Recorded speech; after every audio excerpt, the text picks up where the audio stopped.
My name is Somashekar, course faculty for this course. Now let us will see some of the simple numerical to predict the performance parameters. Now due to the time restrictions, I will take two important case studies. These two case studies is based on the previous lecture, where we have discussed the pump controlled linear actuator and another one is a pump controlled motors. Let us will see the one by one these as a case study. As I have told you earlier, these things we have discussed in the lecture 25. A speed controlled the fixed displacement pump to control the output characteristics of a double rod linear actuator system frequently used in the aerospace industry for controlling the flight surfaces. As we have seen friends here, this is a pump controlled actuator system. Here you will see the linear actuator as we have discussed in the last class. Please recap or review the lecture 25 for better understanding the numericals. This is based on this configuration. Here as we have seen, this is a bidirectional, the variable displacement pump which will eject the flow Qs with Ps. It will go to the one end of the linear actuator. This actuator is symmetric. The rod is projecting in both sides. One end is connected to the loading system MKC with a disturbance force F. We have seen already in the last class. This K is to model the leakage. Also you will see the shuttle valve. It is a pressure sensing from the top circuit or a bottom circuit based on the cross center of the pump. Let us will see this case study. The problem is like this friends. An aircraft application utilizes an electro-hydraulic actuator for positioning the control flaps on an aircraft wing. The wind resistance on the flap linearly increases the load 0 to 9070 kgf as the actuator extends itself from minus 152 millimeter to plus 152 millimeter for a total travel distance of, add this to, we will get 304 mm. The rod diameter is given as 25.4 mm. The no load velocity requirement for the actuator is given by 0.15 meters per second and the actuator exhibits a force and volumetric efficiency of 98% and 97% respectively. The maximum working pressure of the hydraulic system is 234 bar and the maximum pump speed is given by 16,000 rpm. The torque and the volumetric efficiency of the pump 95% and 94% respectively.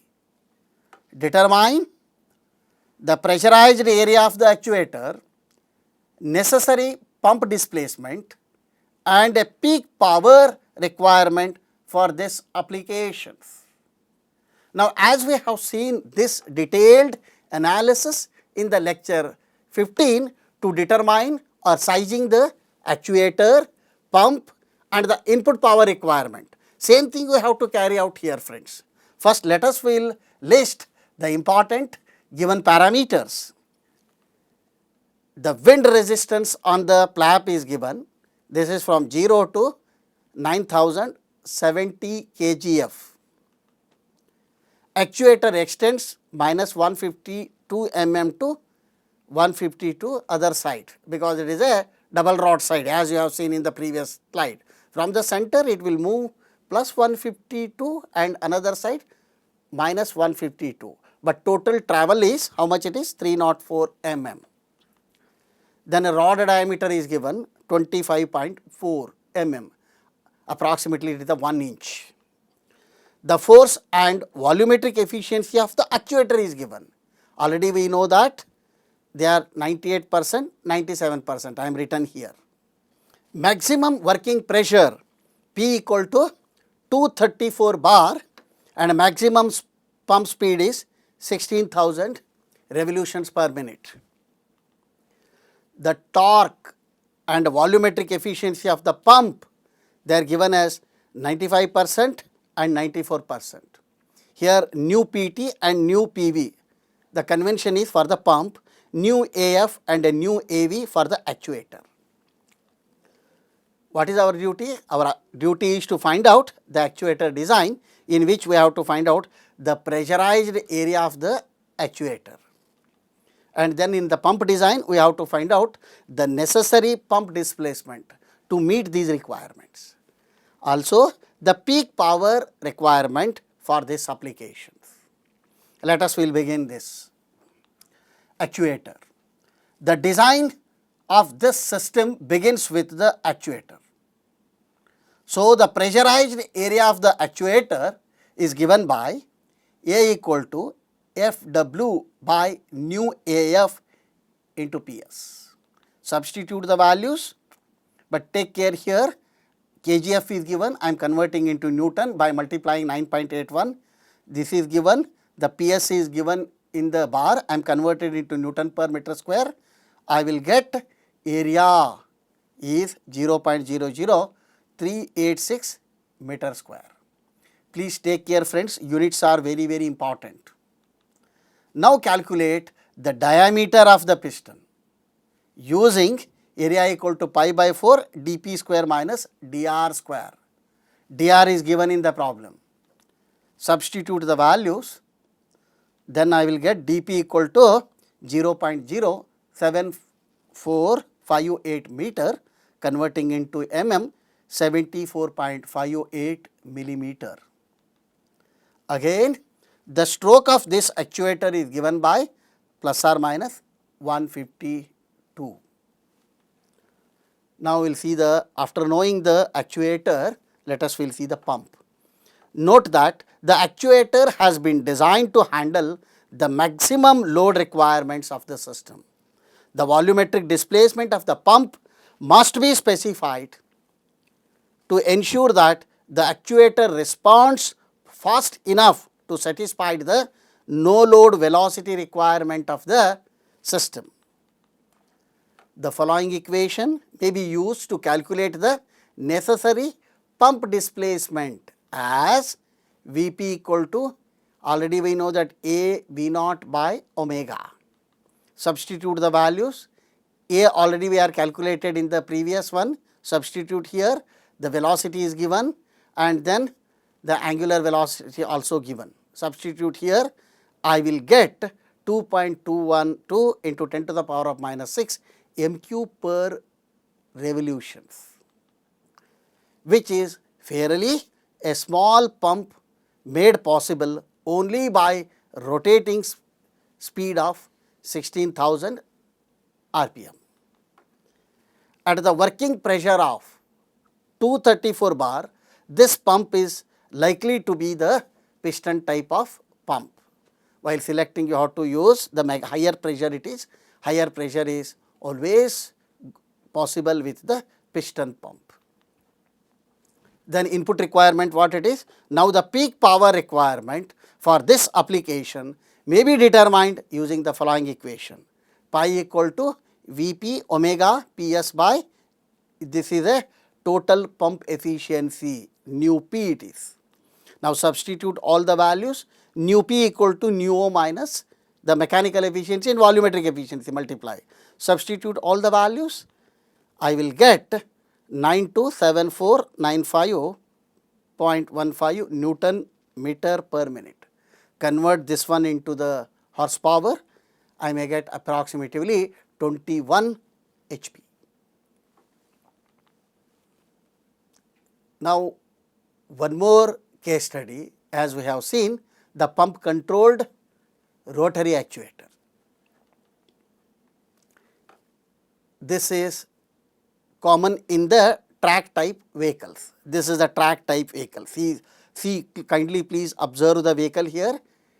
It is a common for truck type vehicles to be equipped with the two independent pump controlled rotary actuator as shown in the figure. This is a schematic diagram of the track type vehicles. Here I have shown the hydraulic circuit. Here what it is friends, there are the two motors, each for the left track as well as right track. See here, it is a fixed displacement rotary actuator. Displacement is represented VA. Then you will see friends here, these are the two pumps. Both are variable displacement bidirectional pumps.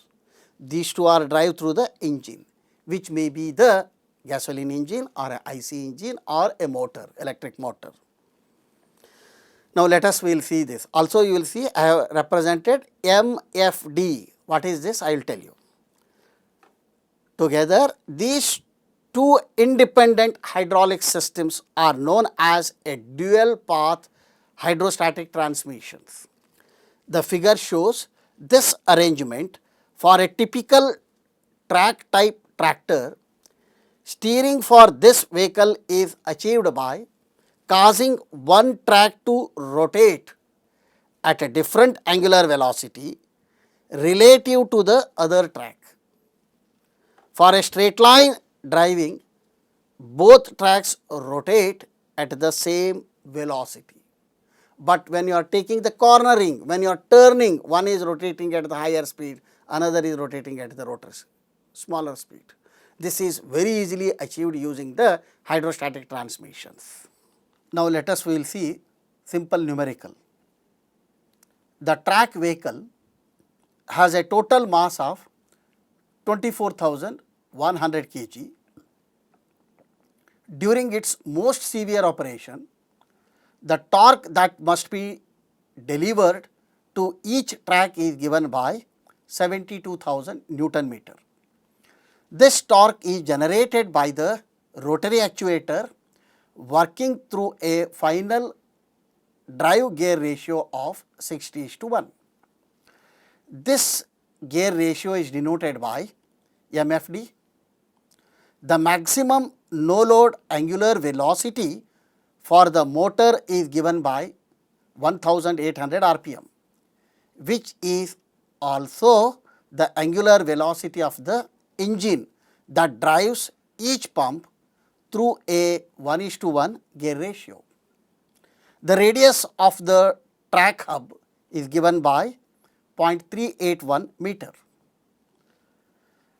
The torque and volumetric efficiencies for the rotary actuators are given by 95% and 96% respectively. And these are the same efficiency numbers to be used for each pump. The maximum working pressure for the hydraulic circuit is 42 megapascal and the charge pump pressure is 2 MPa. Determine the pump and actuator size that is needed for this application. How much power will be demanded from the engine during peak operating conditions? Here you will ignore the power loss due to the charge circuit. What will be the maximum ground velocity of the vehicle at these conditions? Assume that the coefficient of leakage for each rotary actuator circuit is given by this much. Let us will quickly list the given parameter as total mass of the track vehicle is 24,100 kg, torque delivered to each track 72,000 Newton meter, gear ratio 60:1, maximum angular velocity of the motor is 1800 RPM, radius of the track hub is capital R, we are taking as 0.381 meter, and the torque and volumetric efficiency of the actuator is 95 and 96. This is also same for the pump. Maximum working pressure is 42 MPa.